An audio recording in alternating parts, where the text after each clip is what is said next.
आपल्या सर्वांचं कोल्हापूरकर वायटी चॅनलवर स्वागत आहे. आजचा जो उपक्रम आहे, आजचा जो कार्यक्रम, यामध्ये मोकळा संवाद, कोल्हापूरकर वायटी चॅनल मोकळा संवाद या सत्रामध्ये आपल्या सर्वांचं स्वागत.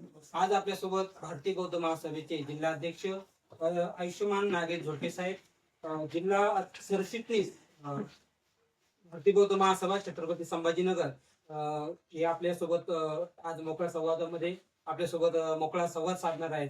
सर, जय भीम. आपलं या चॅनलवर जय भीम. सर, भारतीय बौद्ध महासभेचे जे काही कार्य करत असताना जिल्हा अध्यक्ष, जिल्हा सरचिटणीस, फार मोठी जबाबदारी तुमच्यावर आहे. काय सांगाल सर या जबाबदारी? सर्वप्रथम या चॅनलला माझ्यातर्फे हार्दिक शुभेच्छा आणि या चॅनलचे जेवढे काही प्रेक्षक आहेत या सर्वांना नवोदय सप्रेम जय भीम. माझं परिचय सर्वात प्रथम चॅनलवर मुलाखत देत असताना मी माझा परिचय देतो. माझं नाव नागेश लक्ष्मण झोडपे, भारतीय बौद्ध महासभा जिल्हा सरचिटणीस छत्रपती संभाजीनगर पश्चिम या पदावर मी कार्यरत असून माझं बालपण, माझा जो मूळ जिल्हा आहे, माझं मूळ गाव मुक्काम भोसा, पोस्ट मंगरूळ, तालुका मानवत, जिल्हा परभणी या शहरामधून छत्रपती संभाजीनगर या ठिकाणी मी वास्तव्यास मागील 23 वर्षापासून वास्तव्य करत आहे. आणि वास्तव्य करत असताना माझं बालपणीचं शिक्षण माझ्या मूळ गावी 7वी पर्यंत झालं. त्यानंतर 10वी पर्यंत शिक्षण 7वी ते 10वी रेणापूर, तालुका पाथरी, जिल्हा परभणी या ठिकाणी झालं. आणि माझं महाविद्यालयीन शिक्षण ज्ञानोपासक कॉलेज परभणी या ठिकाणी 11वी ते 12 झालं. तर पुढील शिक्षण म्हणजे काही टेक्निकल शिक्षण घ्यावं असं जे माझे काका भारतीय बौद्ध महासभेचे माजी जिल्हा अध्यक्ष आणि आता जिल्हा सरचिटणीस परभणी आयुष्यमान विश्वनाथजी झोडपे सर यांनी मला सांगितलं की टेक्निकल शिक्षणाशिवाय पर्याय नाही. तर त्यांनी टेक्निकल शिक्षण घेण्यासाठी मला प्रवृत्त केलं आणि मी ITI फिटर या ट्रेडमध्ये मी माझं 2 वर्षाचा जो कोर्स आहे तो पूर्ण केला. आणि त्यानंतर 2 वर्ष पूर्ण झाल्यानंतर मी छत्रपती संभाजीनगर या ठिकाणी एका कंपनीमध्ये मी जॉईन झालो. आज मला त्या कंपनीमध्ये 22-23 वर्ष कार्यरत आहे. मला 22 वर्ष पूर्ण होत आहेत. सर, बालपणाविषयी काय सांगाल? बालपण गावाकडे गेले?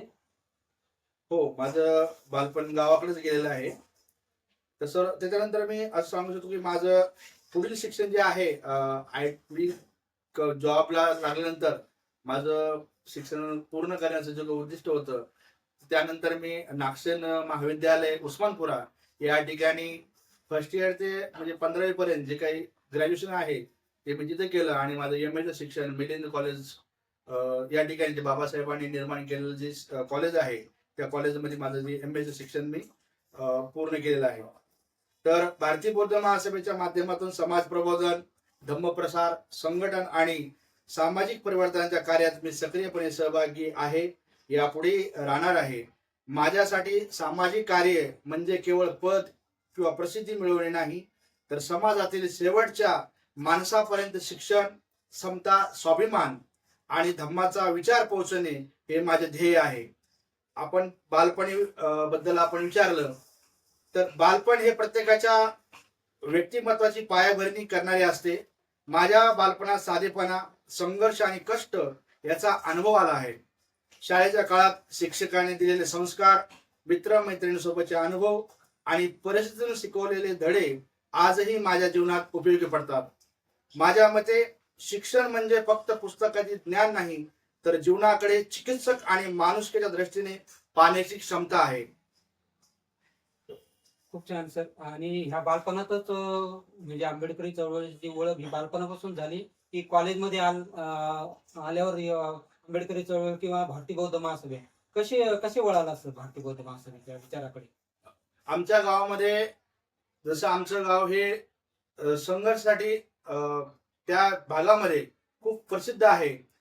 कारण त्या गावामध्ये येणारे जे लोक आहेत किंवा कुणावर अन्याय जर झाला तर त्या गावातील म्हणजे माझ्या गावातील जे काही बौद्ध उपासक आहेत ते प्रत्येकाला न्याय देण्यासाठी त्या गावात जाऊन त्यांना न्याय देण्यासाठी ते कार्यरत होते. आणि तो संघर्ष मी तेव्हापासून पाहिलेलं आहे आणि माझी इच्छा होती की राजकीय पक्षात काम करण्यापेक्षा बाबासाहेबांनी जी मातृ संघटना निर्माण केली त्या मातृ संघटनेत काम केलं पाहिजे. कारण राजकीय पक्षाला जो काही 3 वर्षाचा 5 वर्षाचा कार्यकाळ असतो तो सीमित असतो. त्यानंतर जेव्हा ती सत्ता संपून जाते तर राजकीय पक्षाला कोणीही त्या नेत्या कार्यकर्त्याला कोणी विचारत नाही. पण भारतीय बौद्ध महासभा अशी एक मातृ संघटना आहे की चिरंकाल जोपर्यंत आपल्या शरीरामध्ये श्वास आहे तोपर्यंत आपण भारतीय बौद्ध महासभेचा एक सदस्य कार्यकर्ता आणि धम्मप्रचारक म्हणून आपण ते कार्यरत राहत असतो. म्हणजे बालपणापासूनच ते बौद्ध महासभेकडे ओढा होता. हो. असं कधी वाटलं जीवनाच्या एखाद्या टप्प्यावर की नाही आपण राजकारणात पाऊल ठेवावं? नाही सर, राजकारण हा माझा पिंड नाही.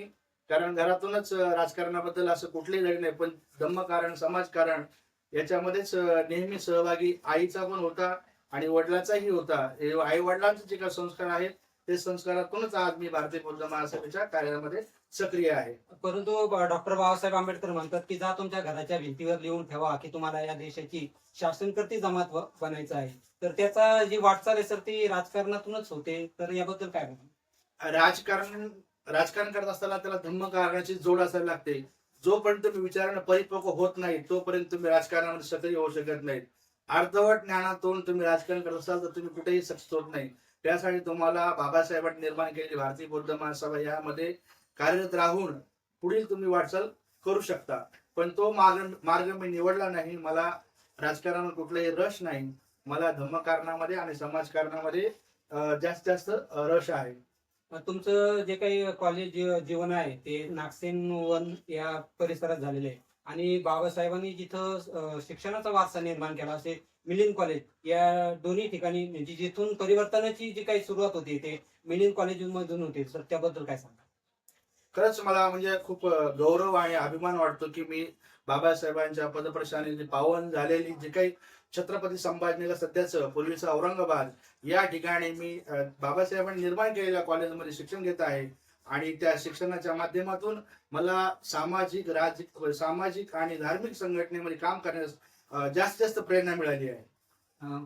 मिलिंद कॉलेजमध्ये जेव्हा जातात आपण जेव्हा ज्या दिवशी पहिला दिवस असतो कारण मी पण मिलिंद कॉलेजचा विद्यार्थी होतो आणि ज्या दिवशी आपण पहिलं पाऊल त्या कॉलेजमध्ये ठेवतो असं वाटत नाही बाबासाहेब आपल्या सहवास आपल्याला लाभतो म्हणजे ती एक ऊर्जा तिथून मिळते आपल्याला. तर बाबासाहेबाच्या कुशीत गेल्यासारखं वाटतं. जो बाबासाहेबांनी 1956ला जो धम्म दिला आणि त्या धम्माच्या माध्यमातून आपण जर कार्य करत असाल तर प्रत्येक क्षण हा बाबासाहेबांच्या ओटीमध्येच आपण असल्यासारखं आहोत.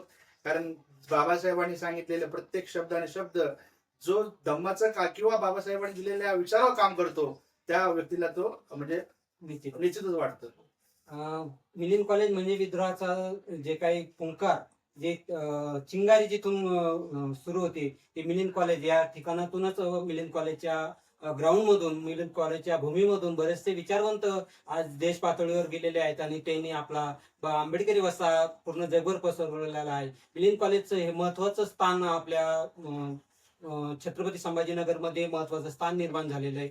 घेऊया एक छोटासा ब्रेक. पुन्हा आपण या ठिकाणी परतूया.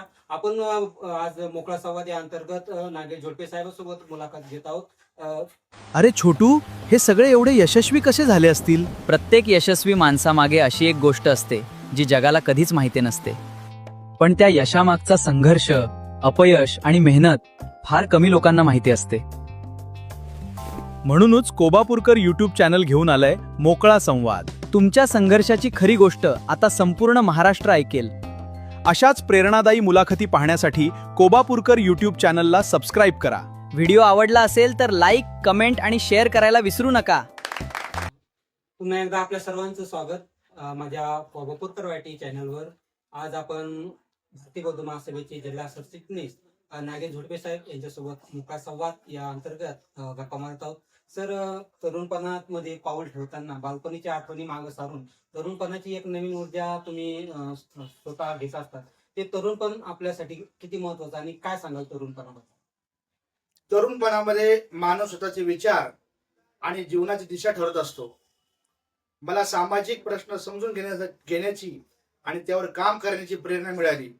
डॉक्टर बाबासाहेब आंबेडकरांनी दिलेला शिका, संघटित व्हा आणि संघर्ष करा हा विचार माझ्या सामाजिक वाटचालीचा महत्वाचा आधार आहे. तरुणांनी केवळ स्वतःच्या करिअरचा विचार न करता समाजासाठी काहीतरी करण्याची भूमिका घेतली पाहिजे. एक तरुणपणाचे जे काही म्हणजे संघर्षाचा वारसा आणि समाजाप्रती जी असलेली आपली जी काही भूमिका आहे ती तरुणपणात निश्चित होत असते. आणि हाच मला वाटतं तुमच्या तरुणपणात भारतीय बौद्ध महासभेचे बालपणाचे असलेलं बालकडू आणि तरुणपणाचं जे म्हणजे मार्गच आधीच ठरलेला होता, फक्त हो. चालायचं तुम्ही निश्चित केलं. सर, छत्रपती संभाजीनगर मध्ये पहिलं पाऊल याच माध्यमातून पडलं. हो. मी कोणत्याही राजकीय संघटनेत कधीही जॉईन झालो नाही. कुठलाही मला त्याच्यामध्ये रस नव्हता.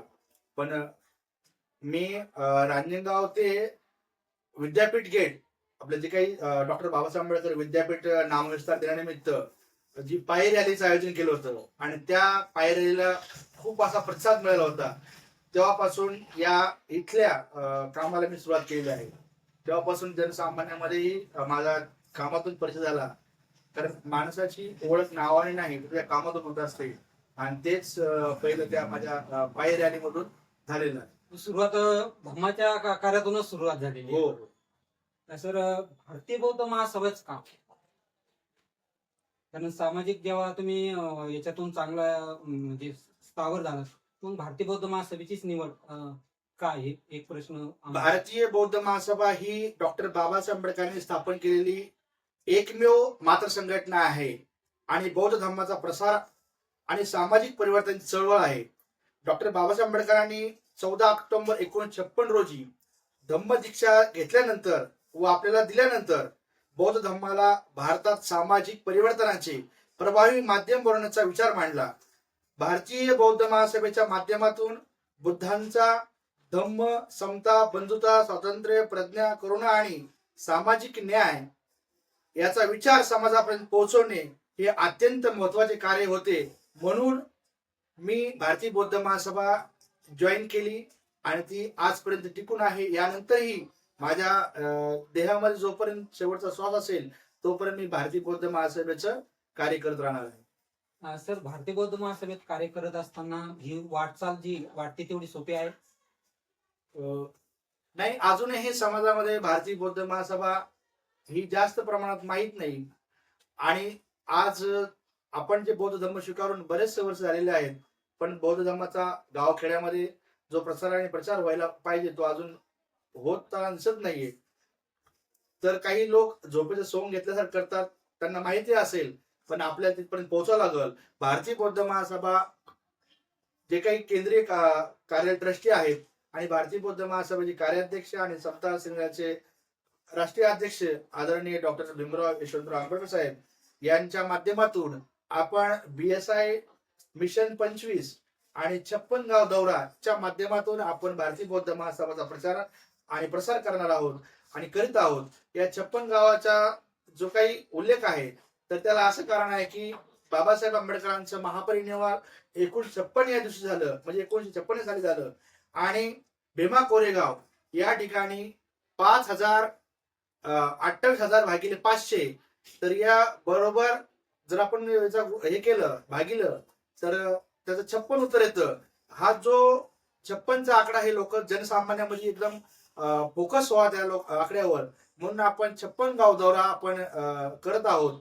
आणि 56 गाव दौऱ्याच्या माध्यमातून गाव तिथे शाखा तिथे बौद्धाचार्य आणि शाखा तिथे घर तिथे समता सैनिक निर्माण करण्याचं जे पाऊल आदरणीय डॉक्टर भीमराव यशवंतराव आंबेडकर साहेबांच्या विचाराच्या माध्यमातून आपण करत आहोत. यामागचं असं कारण आहे की बाबासाहेबांनी जो पहिला सत्याग्रह केला महाड या ठिकाणी 1927 20 मार्च 1927, त्याला येणाऱ्या 2027 100 वर्षे पूर्ण होत आहेत. आणि 100 वर्ष पूर्ण होत असताना आपण समता सैनिकाच्या माध्यमातून त्या ठिकाणी त्या 100 वर्ष शतकोत्तर जो काही कार्यक्रम आहे या ठिकाणी आपण जाऊन समता सैनिकाचे मानवंदना देणार आहोत. आणि आपल्याला या 100 वर्षपूर्तीला आपण 1 लाख सैनिकाचं टार्गेट दिलेलं आहे, ते आपण या 56 गाव दौऱ्याच्या माध्यमातून पूर्ण करण्याचा संकल्प आहे. हाच उद्देश भारतीय बौद्ध महासभेचा या ठिकाणी आपल्याला सांगण्यात. तर तरुणांना आकर्षित करण्यासाठी भारतीय बौद्ध महासभेचे जे मी सरचिटणीस म्हणून काय तुमच्या अपेक्षा काय कराल म्हणजे तरुण आपल्याकडे आकर्षित होईल असं? खूप छान असा प्रश्न आपण विचारलेला आहे. आजचा तरुण हा समाजाचा केवळ भविष्य नाही तर वर्तमानातील परिवर्तनाची एक शक्ती आहे. तरुणांनी मोबाईल आणि सोशल मीडियाचा उपयोग केवळ मनोरंजनासाठी न करता शिक्षण, संविधान, शिव फुले शाहू आंबेडकर यांचा विचार आणि सामाजिक प्रबोधनासाठी केला पाहिजे. तरुणांनी 3 गोष्टी केल्या पाहिजेत. वाचा, विचार करा, संघटित व्हा. जसं की शिका, संघटित व्हा आणि संघर्ष करा. ही भावना पुरेशी नाही, त्याला ज्ञान, विवेक आणि खर्चित जोड असली पाहिजे. आजच्या तरुणाने जास्त प्रमाणात व्यसनाधीनतेकडे न जाता, अंधश्रद्धेला व बुवाबाजीला न थारा देता भारतीय बौद्ध महासभेच्या माध्यमातून, समता सैनिकाच्या माध्यमातून जास्त धम्माचा प्रचार केला पाहिजे. हीच आजच्या काळाची गरज आहे. जर तुम्ही भारतीय बौद्ध महासभेमध्ये सहभागी झालात, तुमच्या घरामध्ये कुठलंही व्यसन राहणार नाही आणि तुमचा जो संसार आहे तो सुख समृद्धीनं भरभरून निघणार आहे. म्हणून तुम्ही जास्त प्रमाणात ज्या घरामध्ये बुद्धांचे तरंग आहेत त्या घरामध्ये खरंच त्यांचं जे घर आहे हे एकदम समृद्ध राहणार आहे. म्हणून जास्त तरुणांनी या समता सैनिकामध्ये व भारतीय बौद्ध महासभेमध्ये सहभागी झालं पाहिजे. सर, जुलै ते ऑक्टोबर असा 3 महिन्याचा वर्षवास काळ सध्या चालू आहे. या पावन पर्वाविषयी आपल्याला 2 शब्द मार्गदर्शन करावं. भारतीय बौद्ध महासभा यांच्या माध्यमातून आषाढ पौर्णिमा ते अश्विन पौर्णिमा हा जो 3 महिन्याचा जो वर्षावासाचा कालखंड आहे, या काळामध्ये भारतीय बौद्ध महासभा केंद्रीय कार्यालय यांच्या माध्यमातून डॉक्टर बाबासाहेब आंबेडकरांचा जो शेवटचा ग्रंथ आहे बुद्ध अँड धम्मा, या ग्रंथाचं प्रत्येक विहारामध्ये त्याचं वाचन, चिंतन, मनन, पठण झालं पाहिजे आणि त्यानुसार आपण त्याचं वर्तन केलं पाहिजे. आणि जी काही भारतीय बौद्ध महासभेने 32 विषयाची प्रवचन मालिका दिलेली आहे ते प्रत्येक विहारामध्ये आपण ती घेतली पाहिजे. त्यामधून काय होईल की भारतीय बौद्ध महासभेचा असा उद्देश आहे की प्रत्येक व्यक्तीला बोलता आलं पाहिजे आणि त्या माध्यमातून समाजाचं प्रबोधन करता आलं पाहिजे. म्हणून प्रत्येकाला ही प्रवचन मालिका आपण दिलेली आहे, प्रत्येकाला विषय दिलेले आहेत. त्यांनी तो विषयाचं अध्ययन करावं आणि समाजासमोर तो विषय घेऊन आपल्या शब्दातून प्रत्येकाला आपण सांगितलं पाहिजे आणि त्यानुसार धम्माचं आचरण करण्यास त्यांना भाग पाडलं पाहिजे. कारण बौद्ध धम्मामध्ये नुसतं पूजा पाठ केल्यानं त्याची उन्नती होणार नाही. तर बौद्ध धम्माचं जे काही विचारांचं जे काही गाठोडा आहे ते आपल्या आचरणात जोपर्यंत येत नाही तोपर्यंत आपण स्वतःला बौद्ध म्हणू शकत नाही. सर, महिलाचं यामध्ये आपल्या भारतीय बौद्ध महासभेमध्ये महिलांचं स्थान किती महत्वाचं आहे? महिलांच्या सहभागाशिवाय पूर्ण होऊ शकत नाही. कारण आपण खूप छान प्रश्न केला की महिलांचा सहभाग किंवा महिलांबद्दल भारतीय बौद्ध महासभेमध्ये काय आहे. तर त्यासाठी सांगू इच्छितो की समाजाची प्रगती महिलांच्या सहभागाशिवाय पूर्ण होऊ शकत नाही. बुद्धांच्या धम्मात महिलाला स्वतंत्र व्यक्तिमत्व आणि धम्माचरणाचा अधिकार दिला गेला आहे. आजच्या काळात महिलांनी शिक्षण, संघटन, सामाजिक कार्य, नेतृत्व आणि धम्मप्रचार या सर्व क्षेत्रात पुढे आले पाहिजे. महिला सक्षम झाली तर कुटुंब सक्षम होते आणि कुटुंब सक्षम झाले तर समाज सक्षम होतो आणि समाज सक्षम झाला तर आपला जिल्हा, तालुका, देश सक्षम होतो. यामुळे महिलांनी त्याचे सहभाग घेण्यासाठी भारतीय बौद्ध महासभेने जशी पुरुषांची शाखा असते तशीच महिलांची स्वतंत्र शाखा निर्माण केली आहे आणि महिलांची स्वतंत्र शाखा ही पूर्णपणे त्यांना पूर्ण अधिकार देऊन हे आज या समाजामध्ये पूर्ण 100% कार्यरत आहे. चालेल सर, आजच्या माध्यमातून तरुणांना किंवा येणाऱ्या पिढीला आपण काय संदेश द्याल भारतीय बौद्ध महासभेचे सरचिटणीस म्हणून? माझा या तरुण पिढीला व भारतीय बौद्ध महासभेच्याच नव्हे तर या बौद्ध जे स्वतःला बौद्ध अनुयायी समजतात त्या सर्व बौद्ध उपासक उपासिकांना माझा हा संदेश राहील. आपण आपला इतिहास वाचला पाहिजे, वर्तमान समजून घेतले पाहिजे आणि भविष्याची स्वतः दिशा ठरवली पाहिजे. कारण अंधानुकरण न करता बुद्धाने सांगितलेला प्रज्ञा, करुणा आणि विवेकाचा मार्ग स्वीकारला पाहिजे. डॉक्टर बाबासाहेब आंबेडकरांनी आपल्याला संविधान दिले, शिक्षणाची दिशा दिली आणि स्वाभिमानाने जगण्याचा मार्ग दाखवला. त्यामुळे शिका, संघटित व्हा, संविधान समजा आणि समाजासाठी काम करा. हे आजच्या तरुणींना मी आजचा हा मोलाचा संदेश देऊ इच्छितो. तर हे होते नागेश झुडपे सर, जिल्हा सरचिटणीस भारतीय बौद्ध महासभा छत्रपती संभाजीनगर पश्चिम. तसेच बुद्धांचा धम्म हा केवळ पूजा करण्याचा विषय नाही, तर जीवन जगण्याची विचार पद्धती आहे. बाबासाहेबांचा विचार केवळ जयंतीपुरता मर्यादित नसून तो सामाजिक परिवर्तनाचा मार्ग आहे. त्यामुळे आपण शिक्षित होऊया, संघटित होऊया, चिकित्सक विचार करूया आणि समता बंधुत्वावर आधारित समाज निर्माण करण्यासाठी काम करूया. हाच खरा बुद्ध आंबेडकरी विचारांचा वारसा आहे. माझे काम पदासाठी नाही, परिवर्तनासाठी आहे. शिक्षणाशिवाय सामाजिक परिवर्तन शक्य नाही. तरुण हे परिवर्तनाचे साधन आहे. महिलांचा सहभाग म्हणजे समाजाची ताकद. बुद्धाचा धम्म, बाबासाहेबांचे विचार समतामूलक समाज निर्मितीसाठी मार्ग आहे. एवढं आजच्या या मुलाखती दरम्यान मी सांगू इच्छितो. धन्यवाद सर, आपण आम्हाला वेळ देऊन आजच्या या कार्यक्रमाची जी शोभा वाढवली आणि आपला वेळ देऊन तरुणांसाठी आपले भारतीय बौद्ध महासभेचे जे काही उद्देश आणि उद्दिष्ट आपण डोळ्यासमोर ठेवले, त्यांच्यासमोर मांडले आणि या मुलाखतीतून एक छान असा समाजोपयोगी संदेश दिला. त्याबद्दल कोबापूरकर वायटी चॅनल तर्फे आपले खूप खूप आभार आणि धन्यवाद व्यक्त करतो.